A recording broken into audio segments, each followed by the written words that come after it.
Estamos al aire. Vale.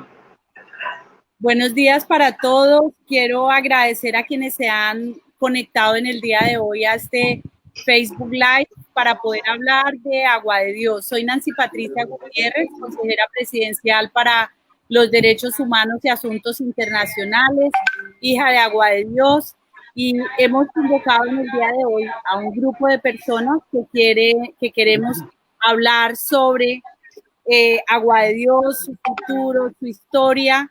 El próximo 10 de agosto se van a conmemorar los 150 años de la fundación de Agua de Dios, o por lo menos de la fecha institucional de la conmemoración de la fundación de Agua de Dios. Así es de que hoy vamos a tener tenemos la presencia de la señora Alice Cruz, relatora especial de Naciones Unidas sobre la eliminación de la discriminación contra las personas afectadas por la lepra y sus familiares. Alice está en este momento en Ecuador y nos acompaña a través de este conversatorio. De igual manera, la señora Patricia Debian Garita, miembro de la Asociación Internacional de Lepra, que lucha para eliminar el estigma de la lepra y preservar su historia como patrimonio de la humanidad. Patricia está en Texas, Estados Unidos, y también se ha vinculado a este conversatorio. Jaime Molina Garzón, periodista local, fundador y director del periódico Plumas del Poder en Agua de Dios, miembro de la Asociación de Enfermos de Hansen, Corso Hansen. Gracias, Jaime, por vincularse a este conversatorio. La hermana Marta Nelly Gutiérrez Castañeda, hija de Agua de Dios, consejera general para la pastoral en la Congregación de las Hermanas Hijas de los Sagrados Corazones.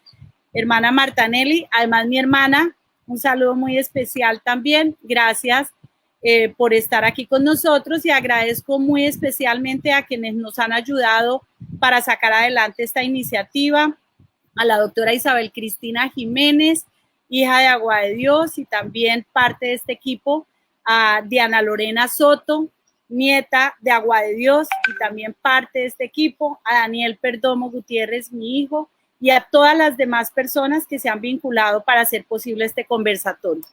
Hablando pues de los temas de derechos humanos, justamente estamos desde la Presidencia de la República impulsando una reflexión de país sobre los derechos económicos, sociales, culturales y ambientales.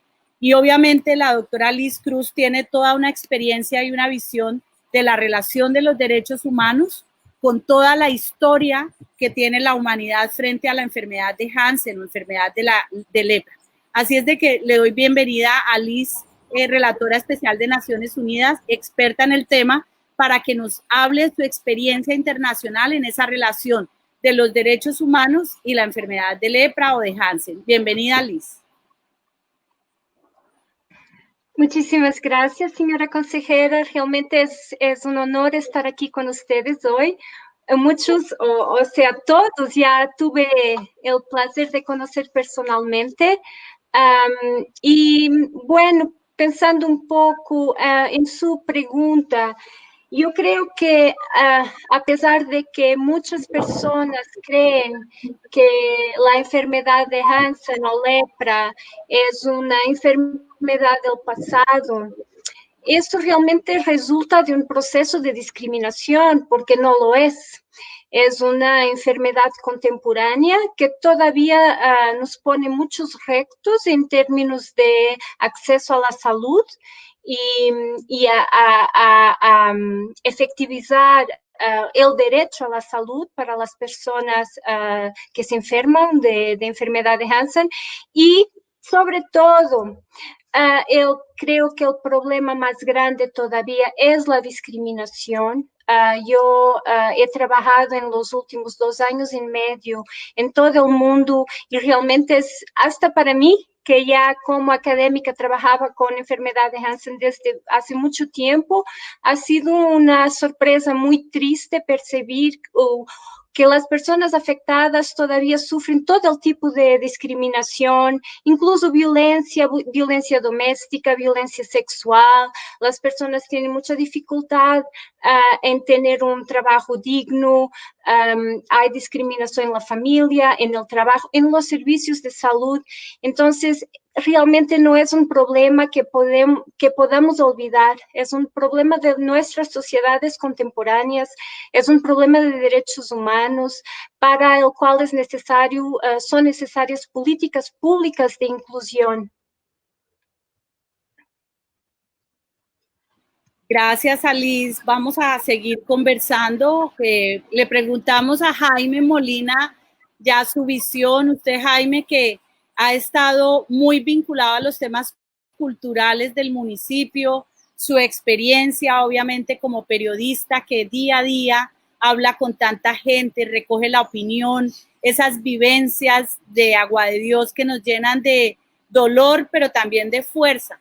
Desde la óptica cultural, Jaime, cuéntenos esa experiencia de Agua de Dios y de la gente, lo que representamos para la historia de nuestro país.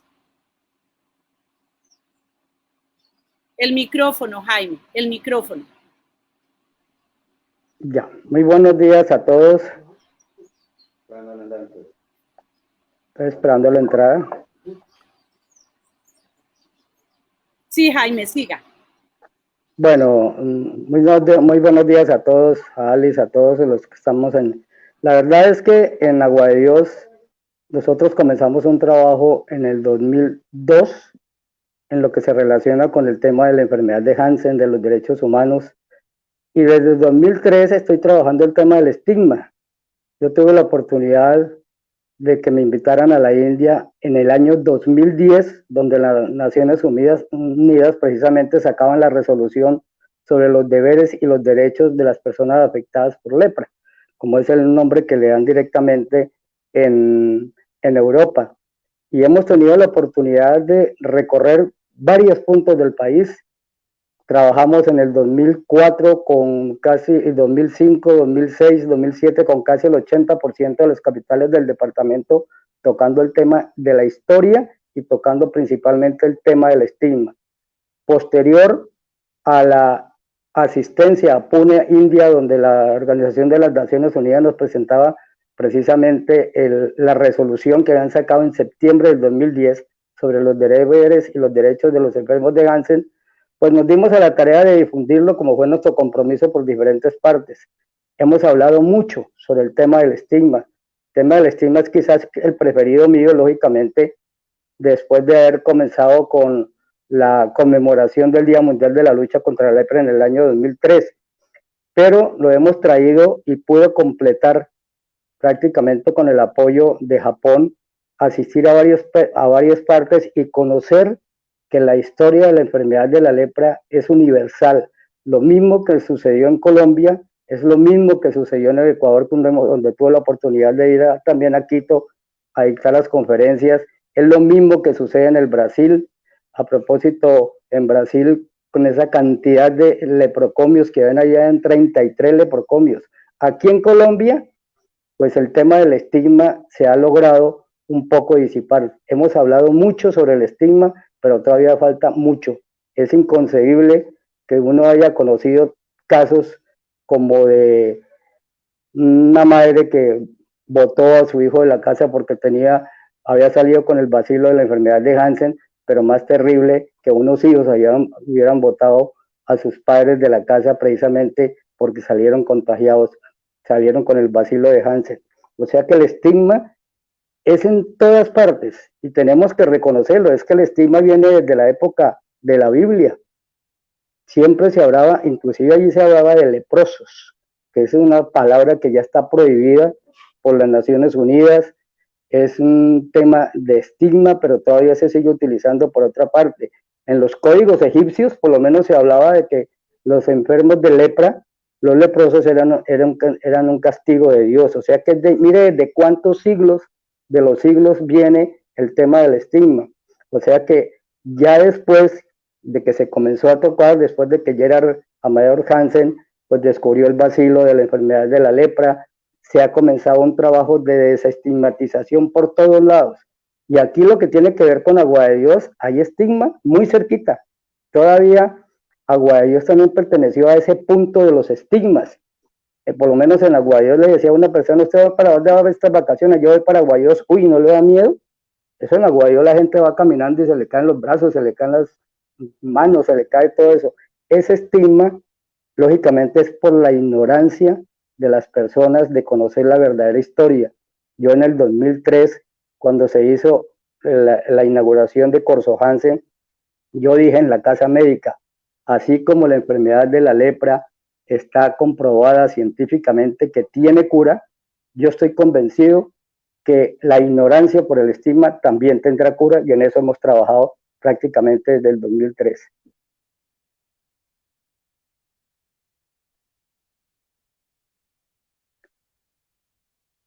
Doctora, tiene usted la palabra.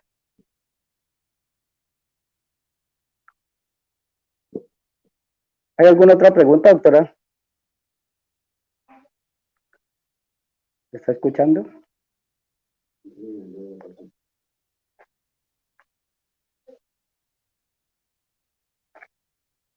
Gracias, Jaime, por ese testimonio. Bueno, las comunidades religiosas, gracias, Jaime. Las comunidades religiosas, inicialmente los salesianos, surgen las hermanas de los Sagrados Corazones, las hermanas de la presentación llegan a Dios, y la vida de nuestra ciudad de Agua de Dios, de nuestro municipio, están presentes en el municipio. La comunidad de las hijas de los Sagrados, la existencia de Agua de Dios, histórica muy importante, por eso hemos invitado hoy a la hermana Martanelli Gutiérrez para que nos comparta esa experiencia histórica de la comunidad y los desafíos y unidad de las hijas de los Sagrados Corazones. Muchas gracias, doctora Nancy Patricia, por esta invitación. Realmente para nosotros es muy importante el tener presente al Instituto de las Hijas de los Sagrados Corazones, que en realidad ha sido una respuesta de vida más allá de la necesidad de un ejemplo de superación y de resiliencia. El instituto nace de la experiencia educativa y pastoral que desarrollan las comunidades religiosas en Agua de Dios. Concretamente, dentro de la congregación salesiana, el beato Luis Variara, quienes llegan al Lazareto, los salesianos en 1891, las hermanas de la presentación 92 o 93. Y ese ambiente de tristeza, de sufrimiento, de marginación social, se convierte en un ambiente educativo a través de la música, conformada incluso por niños enfermos de lepra. También la misma realidad de los coros, de la iglesia, la animación litúrgica, y todo esto hace un ambiente propio, un ambiente educativo. Y en medio de esta realidad, un grupo de jóvenes confiesa al padre Luis Variara su deseo frustrado de consagrarse en la vida religiosa. Esta situación va a llevar a la fundación del Instituto de las Hijas de los Sagrados Corazones. Entonces, el Instituto de las Hijas de los Sagrados Corazones no es una congregación que llega a asistir a los pobrecitos enfermos de lepra, sino que es un resultado de ese proceso educativo en la fe que va a llevar a la fundación de un instituto religioso que está hoy presente en 12 naciones junto con el movimiento secular Padre Luis Variara, dando testimonio de esperanza, de alegría. Es la experiencia de la Pascua, de la resurrección, de la vida nueva que transforma una realidad de sufrimiento, de enfermedad, en una realidad de liderazgo, de progreso, de nueva vida para muchas personas. Esta presencia es realmente un testimonio de esperanza para el mundo. Se ha podido llegar a diferentes contextos en estos 12 países Es muy emocionante, por ejemplo, recordar en el año 2005 que se celebró el primer centenario de la fundación del instituto, con presencia de personalidades y de personas de distintos lugares del mundo que se hicieron presentes en Agua de Dios para festejar este centenario de vida, de este testimonio de esperanza para el mundo. Y allí justamente cuando entraban las hermanas llevando las 12 banderas de los países donde estamos presentes, era muy emocionante sentir que desde ese lugar, en esa pequeña casita pajiza donde se reunieron las primeras 6 religiosas, 4 enfermas de lepra y 2 hijas de padre enfermo, llevaron al mundo este testimonio de fe y de vida nueva en la esperanza y en la construcción de un mundo mejor, sin estigmas, sin marginaciones, sino todos hermanos, un verdadero testimonio de vida y de fraternidad para el mundo. Vamos a retomar entonces, Alice, con la vida ha cambiado, el mundo ha avanzado en medio de esta pandemia del COVID-19, pues muchos son los interrogantes sobre el sistema de salud en el mundo en general también. Indiscutiblemente que los retos que hay frente a la enfermedad de Hansen, ¿cómo lo ven desde Naciones Unidas? ¿Cómo ven realmente que la enfermedad de Hansen, que ha sido histórica con la humanidad, pueda evolucionar y pueda adaptarse la gente que ha tenido por una u otra circunstancia que ver con la enfermedad de Hansen, cómo evolucionar frente a estos nuevos desafíos que tenemos en el sistema de salud mundial?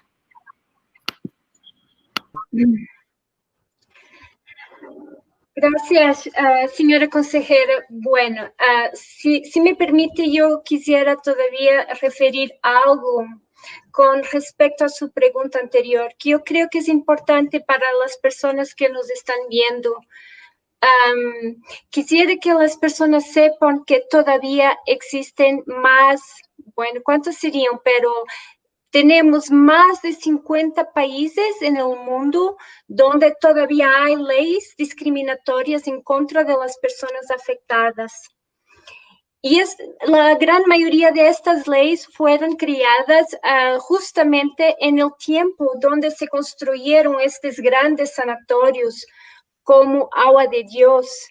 Y la verdad es que desde la década de 1950 ya existía una cura, ya no había, bueno, la verdad es que científicamente nunca hubo necesidad de isolar las personas afectadas porque la enfermedad es muy poco contagiosa. Yo sé que hay personas que incluso cuestionan este término, ¿no es cierto? Pero digamos que es muy poco transmisible. Y aún así, estas leyes todavía existen y todavía existen muchos países una tendencia a isolar, que si ya no es por política de Estado, es porque las personas enfrentan mucha discriminación y estigma en sus comunidades. Entonces, solamente quería decir esto para que las personas entiendan y entiendan también que estamos hablando de una enfermedad curable. Entonces, no hay ninguna razón para que sigamos discriminando a las personas afectadas. Y la COVID nos trae eso también. O sea, la COVID está afectando muchas personas en el mundo y lo que nosotros tenemos que hacer es tener políticas públicas que garanticen salud, pero también derechos y no discriminación. Entonces, toda la historia de la enfermedad de Hansen nos puede ayudar a enfrentar este momento, que es un momento que todo el mundo está viviendo, donde la cuestión es cómo garantizar el derecho a salud sin violar otros derechos también. Ahora, yendo a su pregunta, si me permite, es una pregunta muy compleja, señora consejera, y no tenemos mucho tiempo, pero lo que quisiera compartir es que yo he estado trabajando con muchas organizaciones del mundo y también con la Parcería Global para Zero Lepra, para monitorear qué es lo que está pasando con las personas afectadas en el contexto de la pandemia. Y hay muchas razones para nos preocuparnos. Yo escribí una carta que yo envié a todos los gobiernos, seguramente también llegó al gobierno de Colombia, explicando cuál es el impacto de esta crisis en las personas afectadas, pero también en sus familias, y recomendando 5 principios para guiar las respuestas públicas de los gobiernos en este contexto.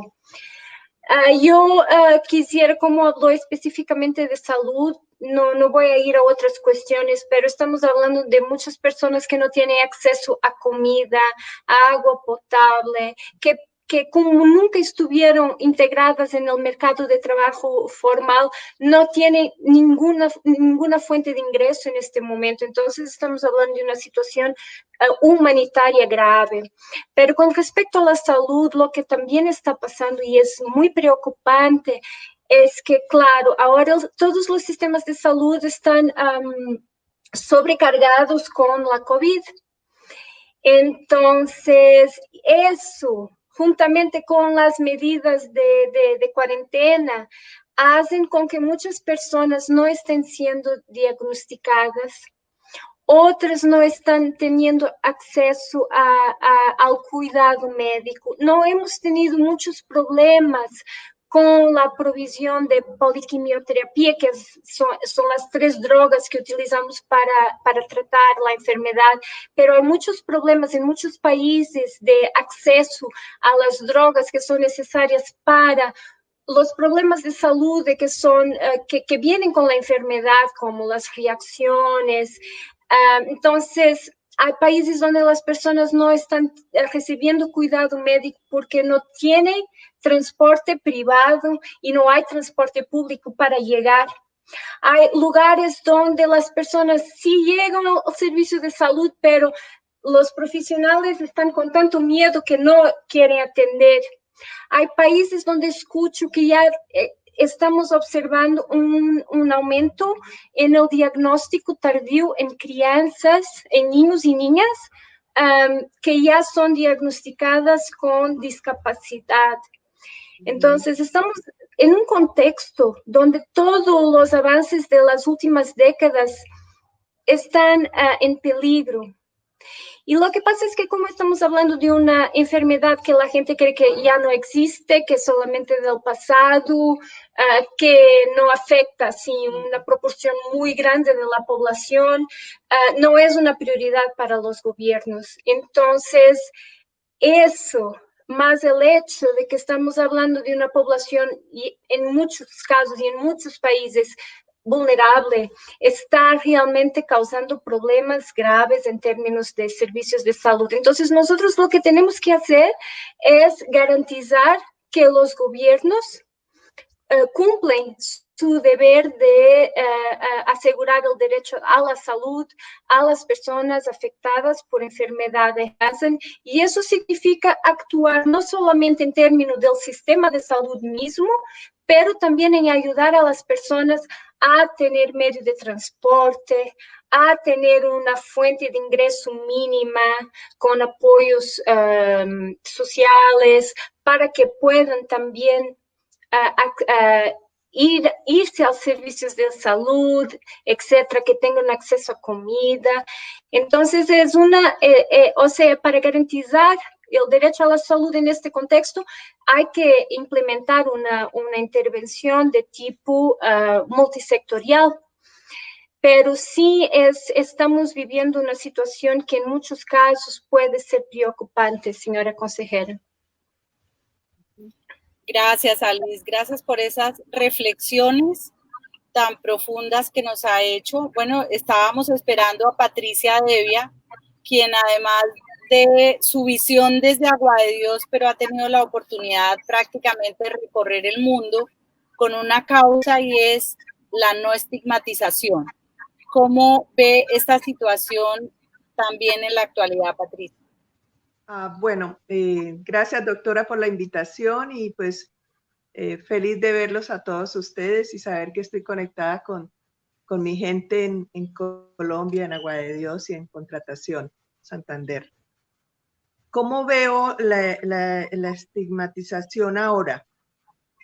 Puedo decir que principalmente el estigma está en las mismas personas afectadas por la enfermedad, en los mismos habitantes de los sanatorios, de los pueblos de Agua de Dios con tratación, en el caso de Colombia, y porque insisten en mantener oculto el tema, en no hablar abiertamente de la lepra. La lepra es una enfermedad como cualquier otra enfermedad inherente al ser humano, que cualquier ser humano está expuesto a desarrollar esa enfermedad por su sistema inmunodeficiente. Entonces, algo que ha hecho mucho daño y alimenta el estigma es afirmar por parte del cuerpo médico, los científicos, los investigadores, que la lepra es una enfermedad contagiosa. Las ONGs que trabajan alrededor de las personas afectadas también insisten en que esta es una enfermedad contagiosa y pues nadie quiere ser contagiado. Nadie quiere ser contagiado y pues ha hecho mucho daño también este tema a la imagen de nosotros como pueblo, como un pueblo tan hermoso como Agua de Dios, que nos vean solamente por la enfermedad y por todos estos estigmas. Entonces mi gran preocupación ha sido mostrar una cara diferente de la enfermedad. Y en el mundo también, en todos los países, están haciendo un gran esfuerzo por liberarnos de este estigma. Gracias, Patricia. Bueno, vamos ahora a tomar una segunda parte y hablar desde el enfoque eminentemente cultural. Jaime, en Agua de Dios hay una serie de museos que pretenden mantener el recuerdo, la historia, la evolución. Ustedes han tenido desde las diferentes organizaciones sociales y comunitarias en Agua de Dios la iniciativa de poder llamar a todo el país a decir, mire, aquí estamos presentes, tenemos parte de la historia de Colombia y creo que hay una obra muy importante como mantener viva esa cadena de museos que hay en Agua de Dios. Jaime. Sí, doctora Patricia. Sí, doctora Patricia, lo que pasa en Agua de Dios referente a la cultura es que lo que usted se refiere a que hay una serie de museos que muestran lo que es la cultura de Agua de Dios. Hay un museo científico, lógicamente, que es la base, que es el museo que está en el Carrasquilla, que es la sede del Sanatorio de Agua de Dios.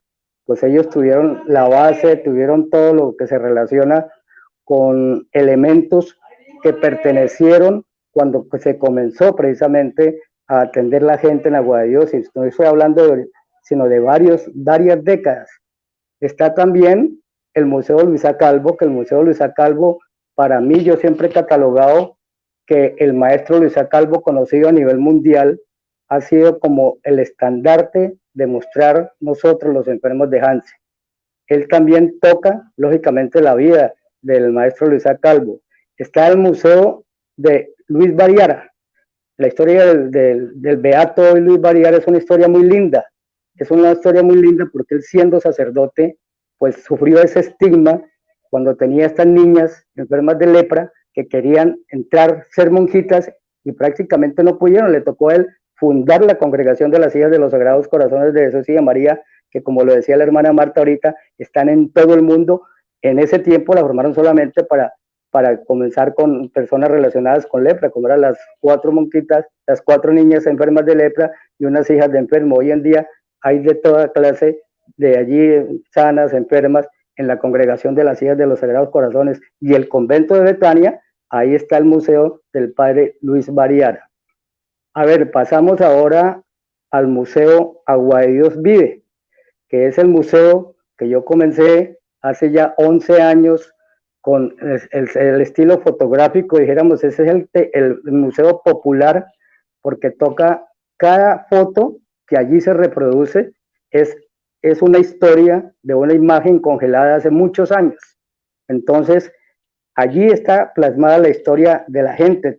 Traté de hacer un museo también con elementos que pertenecieron a la historia de Agua de Dios, a la parte científica, a la parte de tratamiento, pero lamentablemente el Museo Agua de Dios Vive no tiene sede propia. Ahorita tenemos, gracias al sanatorio, ya una sede con un comodato, pero primero andábamos volando, entonces no teníamos, y me he enfocado en la parte fotográfica porque la gente viene, recuerda, dice esto ya no existe, esto sí existe, está por lo menos los temas estigmatizantes, como fue el cordón sanitario, como fue la casa de la desinfección, como fue la banca de la tristeza, como muchos puntos importantes que tienen que ver con la historia cultural de Agua de Dios, y es que la cultura en Agua de Dios está por todos lados. Hay cultura religiosa, hay historia, perdón, religiosa, hay historia del enfermo, hay la historia de la enfermedad de la lepra, hoy llamada enfermedad de personas afectadas por Hansen. Hay cultura también de los panches. Aquí hay un museo que tiene que ver con todos esos petroglifos y todo lo que funciona en la parte de afuera del municipio, en el sector de Ibáñez. Está el museo de la hermana madre, de la madre Ana María Lozano, que también está pues con muchos puntos importantes, está en uno de los asilos que pertenecieron a los donde llevaban a los hijos de los enfermos, Nazaret y Santa Elena, y que también está la congregación de las hijas de los Sagrados Corazones, pues buscando su beatificación. El padre Luis Variara ya es beato y simplemente está esperando la santificación. Hay museos virtuales, como el de Ángel María Cocuñame, que desde hace años viene sacando fotografías, mostrándole a Agua de Dios. Aquí nos daría, por lo menos, yo creo que unos 10 programas, si no alcanzamos a tocar todos los temas culturales que hay en Agua de Dios, la historia hoy de nuestro pueblo, después de 1970 para acá, donde siempre se ha pensado en el turismo, hay sitios turísticos hermosos. Cuando uno muestra Agua de Dios en otras partes, a mí me ha pasado en Río de Janeiro, cuando yo mostraba postales de Agua de Dios para decir, mire, este es Agua de Dios, me decían, uy, pero es que yo pensamos que allá las casitas eran chocitas de paja, eran calles sin pavimentar. Cuando yo mostraba el colegio, los niños, las calles, todo lo que hay aquí hermoso, la verdad es que hay mucha cultura en Agua de Dios, y para no decir nombres, porque dejaríamos a muchas personas por fuera, han contribuido, aparte del libro de la historia de Agua de Dios de 1870 a 1920, que es los primeros 50 años de Antonio Gutiérrez Pérez, hay mucha historia que se ha escrito hoy por parte de quienes nos gusta la historia. No es que seamos historiadores, nosotros somos una cajita de resonancia de todo lo que se ha escrito y que se ha confirmado. El caso de las enciclopedias del papá de este amigo veterinario, ahora me olvidó el nombre, de parte de Roberto Velandia. Roberto Velandia, doctora. Sí, aquí hay mucha historia, doctora, mucha historia. Falta es seguir mostrando porque la estamos mostrando. Gracias, Jaime. Bueno, Patricia, que nos quedó faltando la primera ronda, la parte cultural. Hemos hecho equipo en anteriores oportunidades, llevamos al Congreso de la República ya hace cerca de 10 años la iniciativa de tener convertidos en parte del Museo de Agua de Dios aquellos inmuebles representativos en la historia de la lepra en Colombia y en Agua de Dios. Hemos tenido espacios a nivel internacional a través suyo, Patricia, para llevar esta iniciativa. De verdad, usted que ha tenido la experiencia en escenarios internacionales, ¿cómo se ve el rescate cultural e histórico de Agua de Dios y de Colombia? Bueno, la verdad seguimos invisibles. Tenemos que hacer un trabajo muy fuerte porque esta es una historia de la humanidad. Esto no es como yo ignorantemente lo creía en mi época de adolescencia, que la lepra solo existía en Colombia o en Agua de Dios. Esto es un tema de la humanidad. Entonces, yo estoy convencida que la lepra debe ser la historia de la lepra y todo este manejo que se dio tan equivocado, y todos estos lugares que se usaron para confinar a las personas, como una manera de honrarlo y de reparación, debe ser llevado a patrimonio de la humanidad. Entonces, enhorabuena usted, doctora, Dios la iluminó para presentar esa ley para que nuestra historia trascienda, para que no se pierda, para que la memoria de nuestras familias no quede en el olvido, porque es que mucha gente aún desconoce la existencia de la enfermedad, y solamente se sigue manteniendo ese recuerdo bíblico de que es una maldición, de que los pobres leprositos y la mendicidad y todo este tema que ha rodeado a la enfermedad. La historia de la lepra es más, la historia de la lepra enseña al mundo lo que no se debe hacer con otras enfermedades. Entonces, esa es en mi opinión, y pues cuenten conmigo desde la distancia para lo que yo pueda colaborarles, seguirles colaborando, seguir visibilizando. Administro y creé la página de Hijos de Agua de Dios, el grupo Agua de Dios, y ahí estoy haciendo un esfuerzo grandísimo por visibilizar y por sembrar conciencia en todas las personas que hemos vivido alrededor de esta enfermedad, y para trascenderla y para proyectarnos como personas dignas. Mil gracias, Patricia, porque además es una embajadora, me consta. Y finalmente con Alice nos conocimos a través de la mediación de Patricia.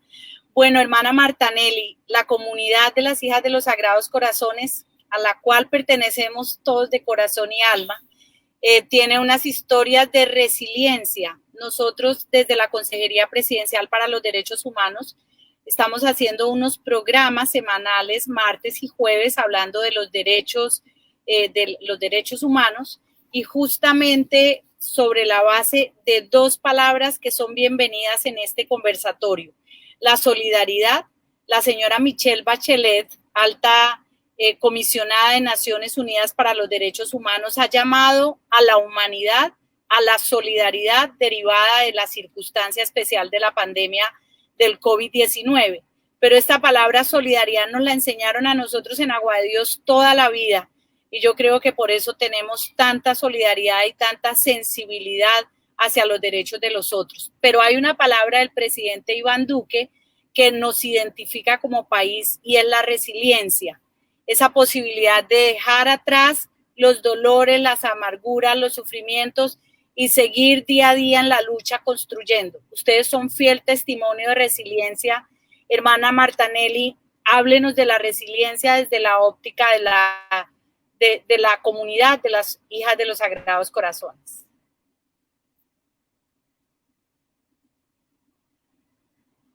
El micrófono, hermana Martanelli, el micrófono.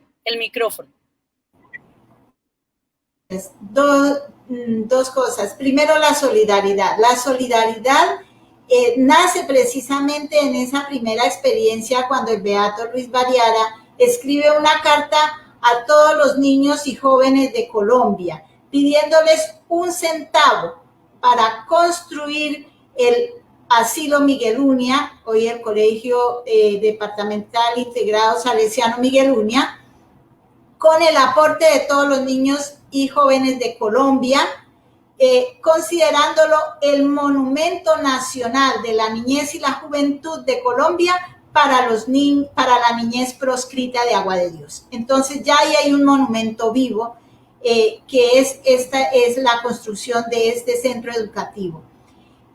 Para mí, la clave de la superación, de la prevención de la enfermedad de la lepra, como de tantas realidades de sufrimiento en el mundo, está precisamente en la educación.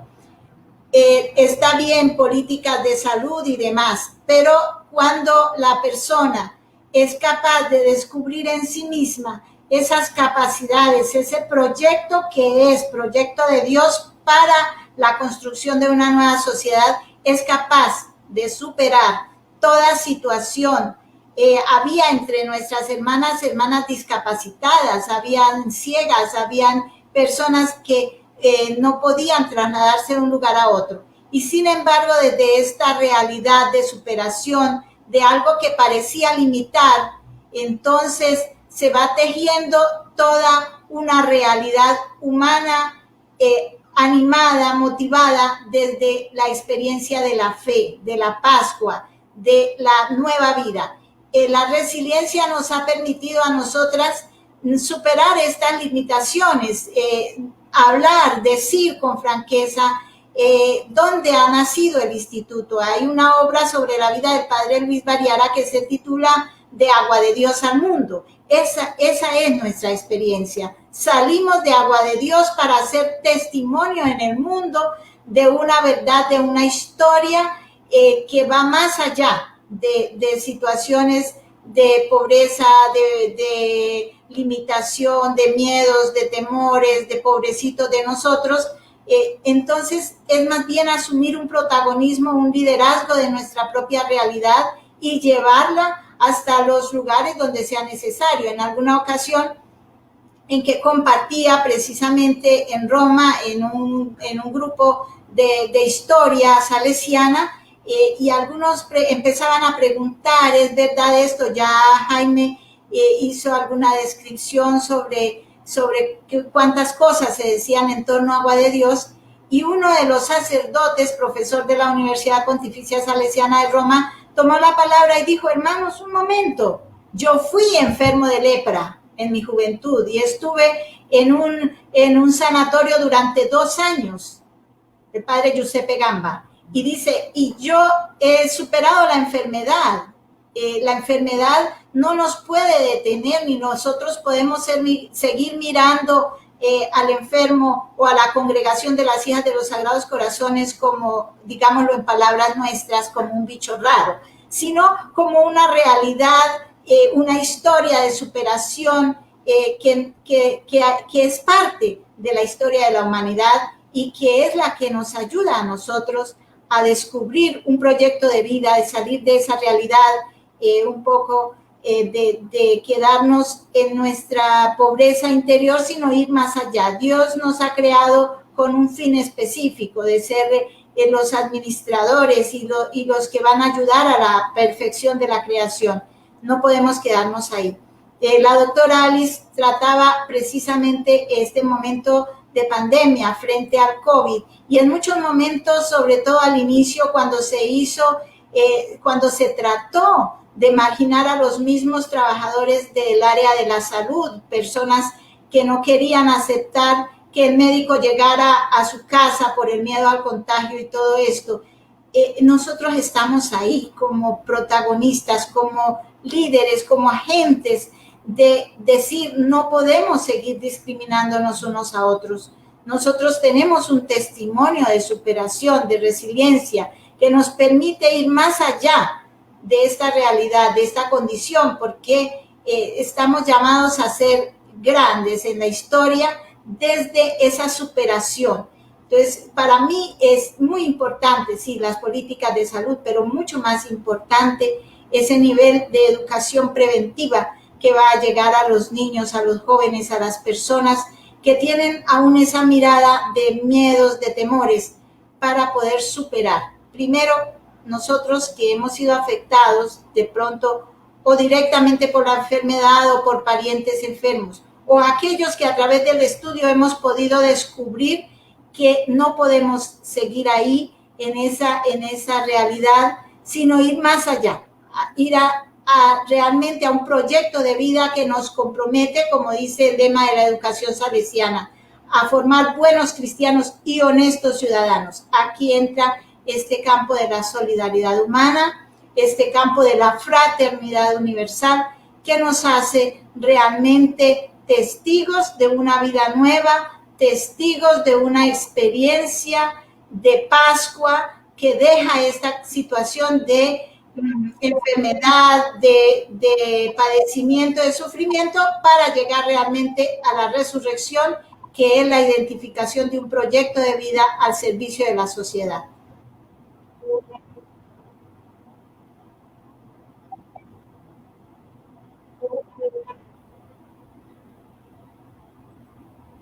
Gracias, hermana Martanelli. Bueno, estamos llegando al final del programa.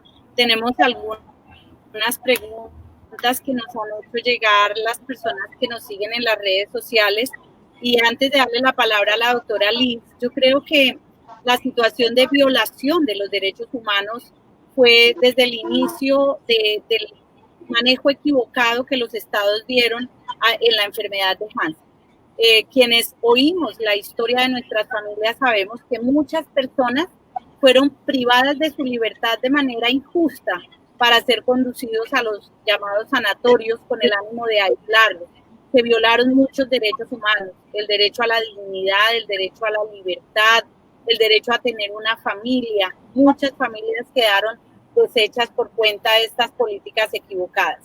Aquí nos pregunta el señor Hernán Moya, también muy conocedor de la historia de Agua de Dios, ¿qué tarea cumplen hoy los derechos humanos en torno al estigma que tanto ha azotado al enfermo de Hansen? Doctora Liz, en 3 minutos, porque ya estamos llegando al final del programa. Mil gracias. Perdón, yo no entendí muy bien el inicio de la pregunta. ¿Qué tareas cumplen los derechos humanos en términos de eliminación de la discriminación? No entendí, perdón. Sí, pues ese puede ser el enfoque porque es como la vinculación de la defensa de los derechos humanos frente al estigma de los enfermos. Gracias. Bueno, voy a intentar ser breve, pero es difícil. Primero quería saludar a Jaime por todo lo que compartió. Yo realmente creo que para mi mandato, tendría mucho sentido hacer una visita oficial a Colombia para conocer mejor esos proyectos. Y decirle a Jaime que dijo que no somos historiadores, pero no, todo lo contrario, ustedes son los únicos historiadores que nos pueden dar sentido a la historia. Y decirle a Jaime que ahora hice una visita oficial a Japón, donde lo que es hoy el Museo Nacional de Enfermedad de Hansen tuvo inicio por el labor de personas afectadas que sufrieron todas esas violaciones de privación de libertad, etcétera, que la consejera mencionó. ¿Y cuál es el rol de los derechos humanos? Bueno, para eliminar la discriminación. El problema es el siguiente, es que a pesar de que tenemos una cura desde la década de 1950, a pesar de que sabemos que la enfermedad, y perdón Patricia, pero eso es lo que nos dicen los científicos, es muy poco transmisible. Y claro, está relacionada con otros factores. A pesar de todo eso, el estigma continúa. Entonces, nosotros tenemos que tener una actuación que cambie la mentalidad de las personas, pero para eso también tenemos que crear las condiciones donde una población que fue históricamente marginada tenga acceso a las mismas oportunidades que el resto de la población, porque eso no pasa. El efecto de este estigma histórico fue que estas personas no tuvieron y todavía no tienen acceso a las mismas oportunidades. Y lo que pasa es que cuando las personas viven sus vidas, la efectivación de sus derechos, también se vuelven personas con una capacidad y posibilidad más grande de tener voz en el espacio público. Y lo que realmente cambia a la mente de las personas es eso. Entonces, yo creo que el camino para eliminar la discriminación es la participación de las personas afectadas. Son cosas como lo que Jaime está haciendo, de generar, de preservar la historia, de contar la historia. Son esas cosas que van a cambiar la mentalidad de las otras personas, salir de la invisibilidad. Y eso no se logra con caridad, eso se logra con derechos y con la efectivación de los derechos y en crear las condiciones donde las personas afectadas sean ciudadanos con iguales derechos, iguales deberes, iguales oportunidades, iguales resultados que el resto de la población. Entonces, eso creo que es muy importante. Y solo para terminar, yo aprendí muchísimo en mi visita a Japón. Yo aprendí que los antiguos sanatorios tienen un rol muy importante en la eliminación de la discriminación. Nosotros tenemos que cuidar de las personas que viven en esos lugares, claro, pero tenemos que ver que el rol de esos lugares puede ser súper importante para la educación, como decía la hermana. Por ejemplo, en Japón llevan niños a los sanatorios para que aprendan de la historia, e involucrar las escuelas con los sanatorios, todo eso son cosas que aparentemente son muy sencillas, pero que tienen resultados. Entonces, me quedo por aquí para no alargarme más, señora consejera.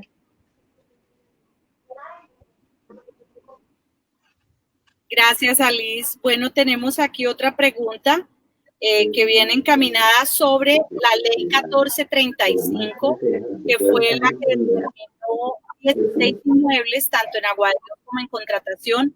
¿Qué más se ha hecho al respecto? Nos preguntan. Efectivamente, estamos trabajando muy de la mano con Diana Lorena Soto, el Ministerio de Cultura, sacar adelante el plan especial de manejo.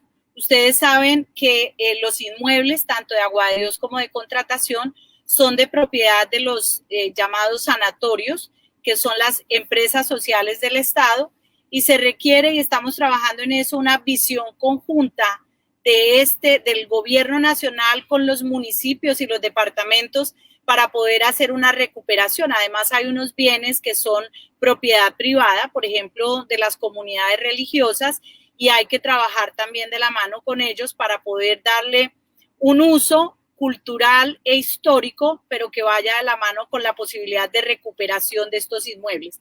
No es fácil la inversión de recursos públicos precisamente porque son bienes inmuebles de propiedad privada, algunos de ellos que no están en manos de una entidad pública. Finalmente, pues queda muchísimo por hacer.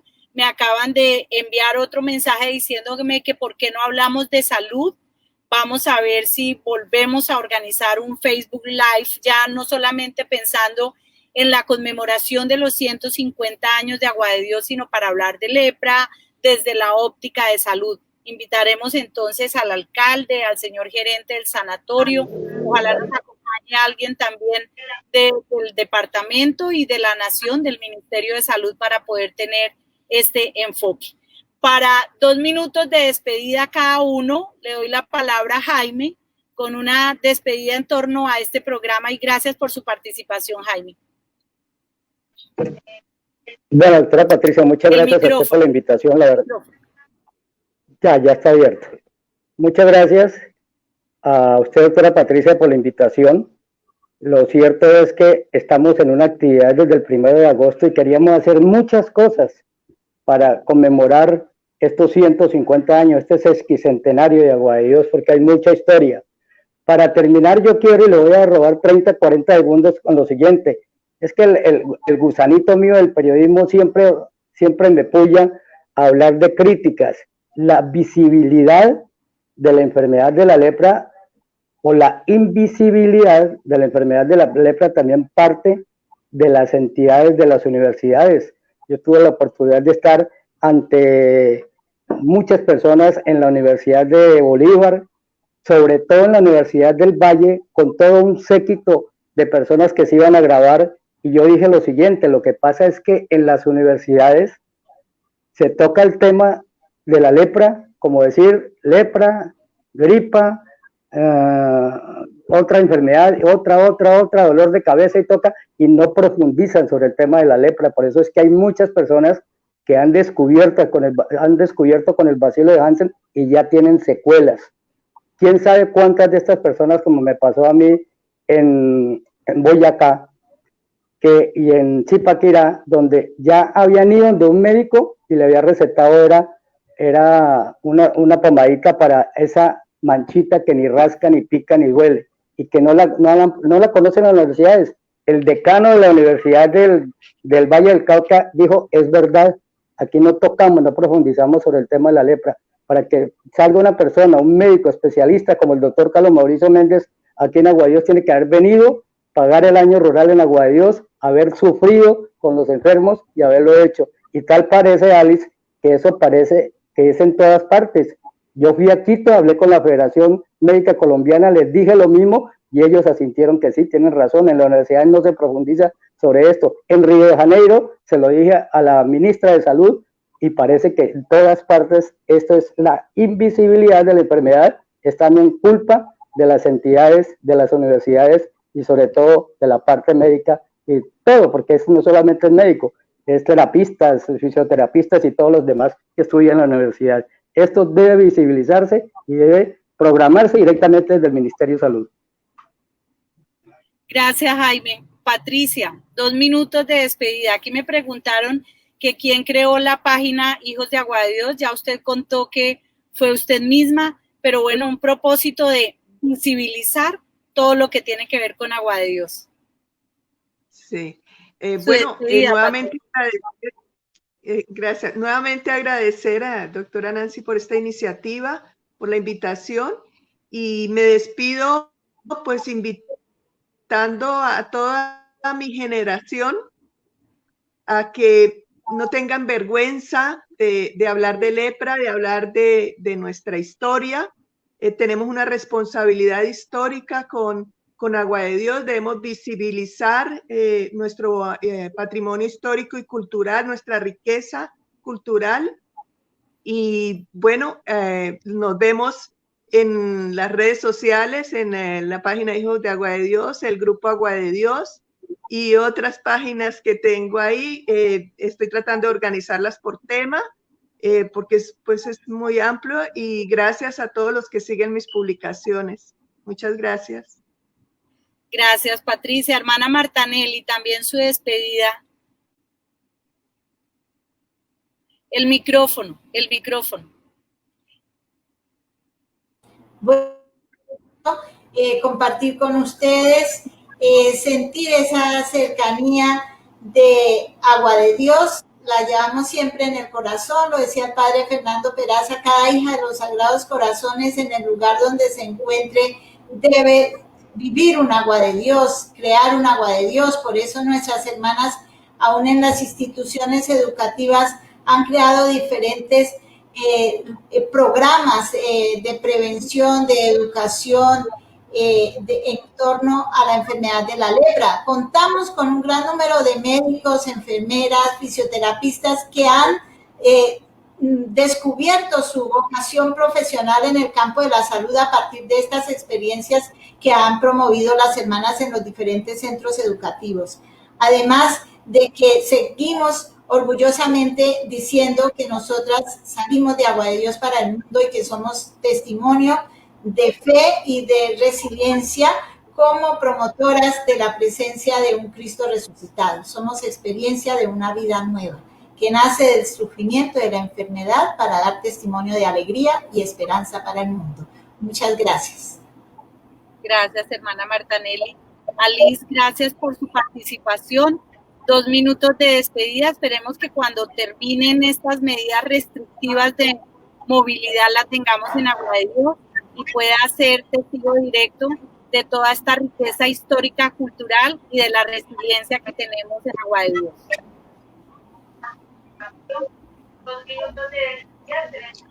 Muchísimas gracias. Realmente fue muy bonito verles a todos y todas. Gracias por la invitación otra vez, señora consejera. Yo quisiera decir algo con respecto a lo que dijo Jaime. Es cierto, es un problema que enfrentamos en todo el mundo, la pérdida de capacidad para diagnosticar y tratar la enfermedad. Y tiene que ver con esa idea, otra vez les digo, de que es una enfermedad del pasado. Y esta idea es producto del estigma mismo, porque siempre, o mejor, antes los estados lo que querían realmente era esconder la enfermedad. Entonces se generó esta invisibilidad. Y yo quisiera decir que justamente en Japón yo me di cuenta de que los museos y los sanatorios pueden tener un rol también en eso, Jaime, porque realmente en los sanatorios hay muchos expertos y ahora estoy hablando del personal, de los profesionales de salud en la enfermedad. Y lo interesante es que tienen una particularidad de conocimiento que es realmente necesario preservar.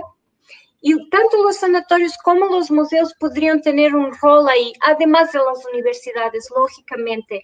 Pero siempre pensamos en preservar la historia del punto de vista de las políticas o de la experiencia, pero hay que preservar también el conocimiento médico. Entonces, otra vez, yo realmente veo un potencial muy grande en los sanatorios a varios niveles. Y decir, señora consejera, que mi mandato fue renovado por 3 años más y ponerme a disposición del país de Colombia, que es un lindo país para visitar, identificando buenas prácticas y conversar sobre qué más se podría hacer. Ha sido un placer. Muchísimas gracias. Gracias, Alice. Buenos días para todos. Gracias por la participación y esperamos en los próximos días estar hablando de salud. Agradezco a Radio Ciudad de Flandes la vinculación también para la transmisión radial de este conversatorio. Mil gracias. Buen día para todos.